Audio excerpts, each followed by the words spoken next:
Hey filmmakers, today we're going to take a look at some affordable RGB tube lights.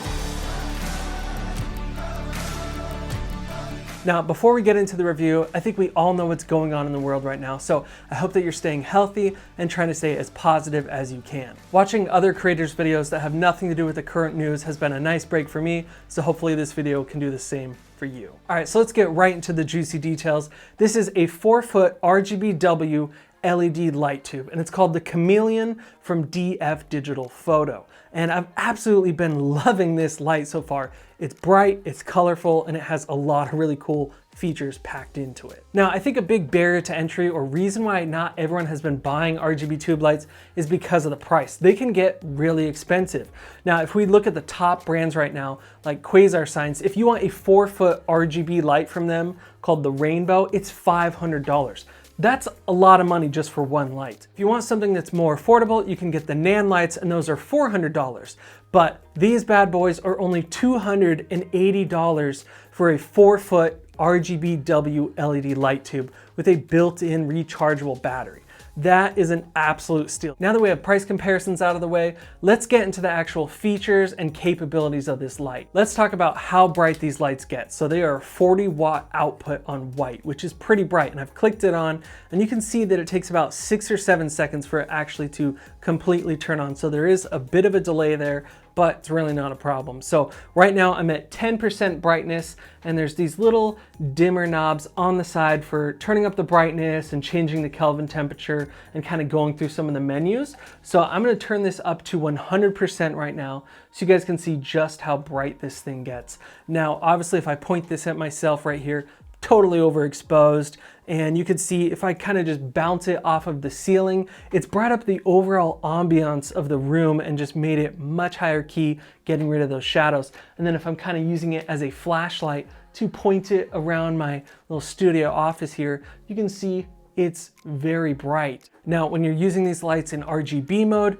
they have a 28-watt output, so it's not as bright as white, but it still has a lot of output. So here's 100% brightness on RGB. Obviously I'm completely blown out and super blue, but you can see what it does to the room here, just bathes the room in this cyan blue, and it's pretty cool what this can do. Obviously very bright and completely illuminating the room as well, even just at 28 watts output. Now let's go through the menu and see all the different scenes and colors and options that you can do with this. There's a little LCD display on the back that allows you to see exactly what you're doing. Of course, we have white, and I'm gonna put this up to about 5% brightness right now, and I'm at 3200 Kelvin.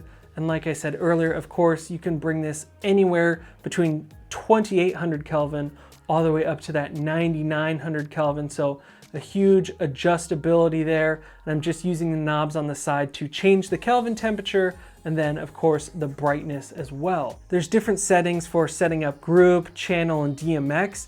I'm not really using those because I'm not attaching this to a DMX. And then in that same menu, you can go down to color, and this is where you can actually just scroll through all the different color options that are built into this light. So you can just keep spinning this knob as fast or as slow as you want to find the different color that you want for your scene.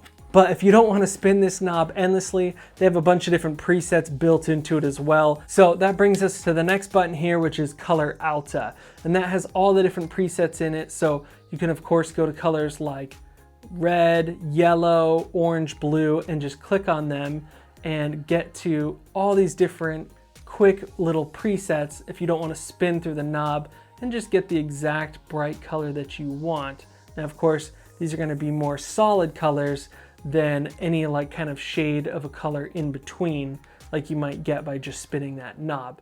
And inside of Color Alta, they have a bunch of standard white balances as well that you can quickly get to, like 3200 Kelvin and 5600 Kelvin. So I found that really nice to have also. The third button here is effects, and of course those are all the cool little options that are built into it for different scenes and everything. You're not going to be using these super frequently, but it's nice to know they're there. Of course, the most popular one in my opinion is the cop car, and it just looks cool. Of course, you could throw this in your scene wherever, and off camera it looks like there's some cops coming, so that's really nice. And then just to run through the rest of the effects, they have club lights. Of course, these look just kind of crazy. And then you have candle, which is kind of just like this warm flickering light. Maybe it looks like a fire or something in the back. You have fireworks. You have crazy light strobe for maybe like a club scene. You have clouds, which I'm not sure I really understand. Maybe it's supposed to be like light kind of changing as clouds are passing by. That one's kind of weird. You have fire, color chase, which is just running through all the colors just in a big loop, which again, I don't know why you would ever need it to cycle through all the colors. That's kind of useless to me. Paparazzi, which how often does the paparazzi go this crazy with flash? I don't think they really do, but whatever. And then you have pulsing and auto cycle. So a couple cool different little features there that you can use, but again, they're not going to be something that you're going to use very frequently. These tube lights have 640 little individual LED beads in here for RGBW, and that's really impressive because of course it makes it really bright and versatile, but because there's so many and they're so close together, it doesn't create all these little individual shadows. I've seen it in some cheaper LED lights. If it has a lot less beads, it can create individual cross shadows on your subjects, and that just doesn't look good. So this does a really good job of avoiding that, and of course can get super bright with all those beads.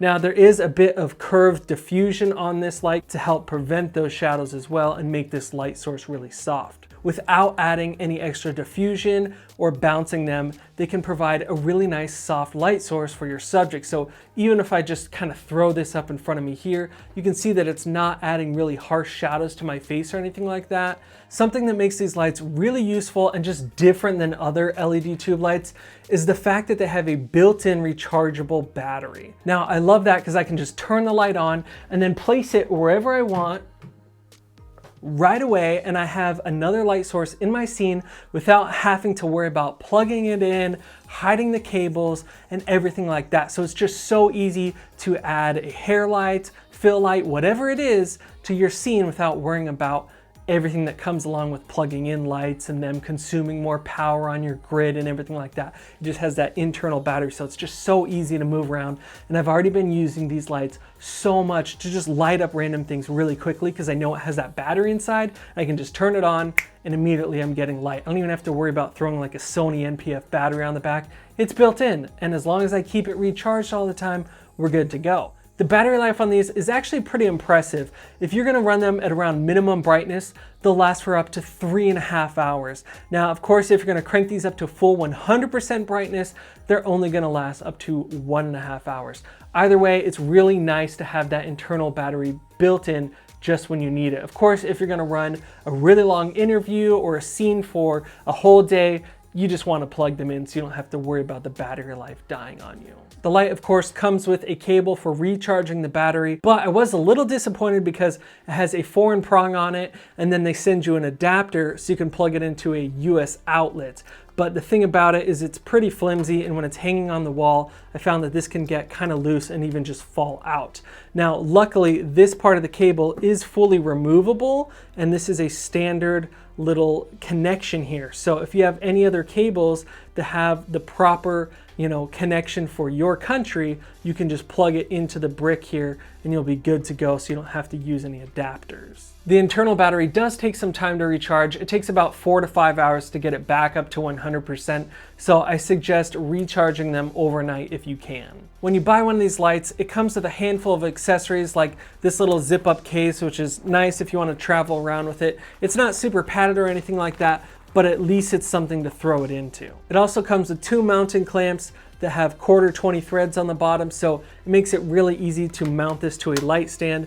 You just wrap it around, clamp it down, and then of course you can screw it right onto a light stand or C-stand, whichever way you want to get these mounted, which is really nice to have because when I bought my Quasar Science lights, they didn't come with any mounting options and there's no 1/4 20 threads on them anywhere, so it was difficult to figure out how to mount those. I had to go out and buy some Mathellini clamps, so I thought this was just a really nice thing for them to throw in and make them easy to mount. There is an app you can download to control the lights via Bluetooth, but I haven't actually figured out how to get them to connect yet.